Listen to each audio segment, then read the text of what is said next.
பல்கலைக்கழக ஆசிரியர்கள் சங்க சம்மேளனத்தினர் நாடளாவிய ரீதியில் அனைத்து பல்கலைக்கழகங்களிலும் ஒருநாள் பணிப்பகிஷ்கரிப்பில் ஈடுபட்டனர். பல்கலைக்கழக ஆசிரியர்கள் பற்றாக்குறை, சம்பள பிரச்சினை, கொடுப்பனவு ரத்து செய்யப்பட்டமை உள்ளிட்ட காரணிகளுக்கு எதிர்ப்பு தெரிவித்து குறித்த பணிப்பகிஷ்கரிப்பு நடவடிக்கை முன்னெடுக்கப்பட்டது. இதற்கமைய யாழ் பல்கலைக்கழக முன்றலில் பல்கலைக்கழக ஆசிரியர் சங்கங்களின் சம்மேளனத்தினர் பணிப்பகிஷ்கரிப்பு போராட்டத்தில் இன்று ஈடுபட்டனர்.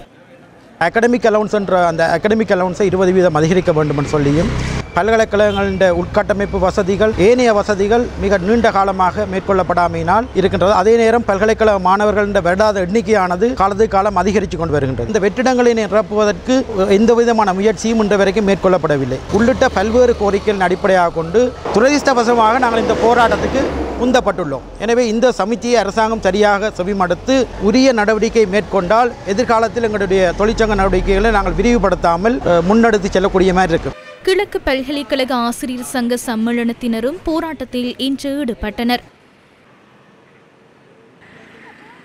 நாங்கள் எந்தவித சம்பள அதிகரிப்பையும் கேட்கவில்லை, அதே நேரம் எந்த சலுகைகளையும் நாங்கள் கேட்கவில்லை.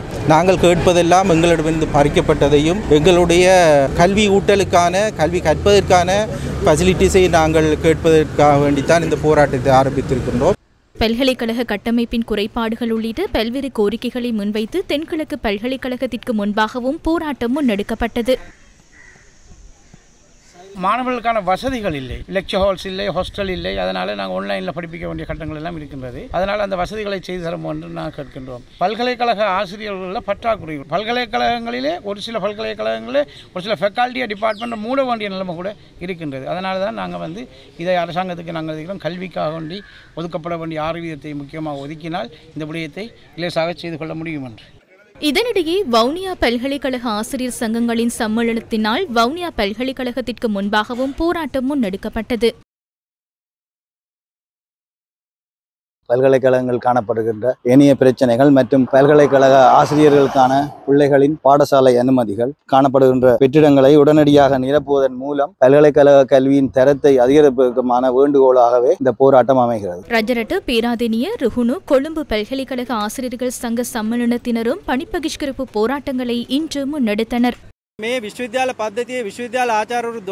இந்த பல்கலைக்கழக கட்டமைப்பில் கற்றல் செயற்பாடுகளை முன்னெடுப்பதற்காக பல்கலைக்கழக விரிவுரையாளர்கள் குறைந்தபட்சம் 12,000 பேராவது இருக்க வேண்டும். ஆனால் தற்போது 5,000க்கும் குறைவானவர்களே பல்கலைக்கழக கட்டமைப்பில் இருக்கின்றனர். கடந்த வருடத்தில் சம்பள திருத்தத்துடன் அரசு பல்கலைக்கழக கட்டமைப்பில் விரிவுரையாளர்களின் சம்பளத்தை அதிகரிப்பதற்கு நடவடிக்கை எடுத்திருந்தார்கள். ஆனால் அதனுடன் பாரிய சம்பள பிரச்சினை உருவாக்கியது. பல்கலைக்கழக கட்டமைப்பில் விரிவுரையாளர்களுக்கு அநீதி நிகழ்ந்துள்ளது. சாதாரணமாக ஏனைய அரசு அதிகாரிகளுக்கு ஓய்வூதிய கொடுப்பனவு வழங்கப்படுகின்றது. ஆனால் பல்கலைக்கழக விரிவுரையாளர்கள் தங்கள் சம்பளத்தில் 10% கொடுத்து அதிலிருந்துதான் ஓய்வூதியத்தை பெறுகின்றனர். அதே போன்று ஆய்வுக்கான கொடுப்பனவு ஒன்றும் வழங்குகின்றார்கள்.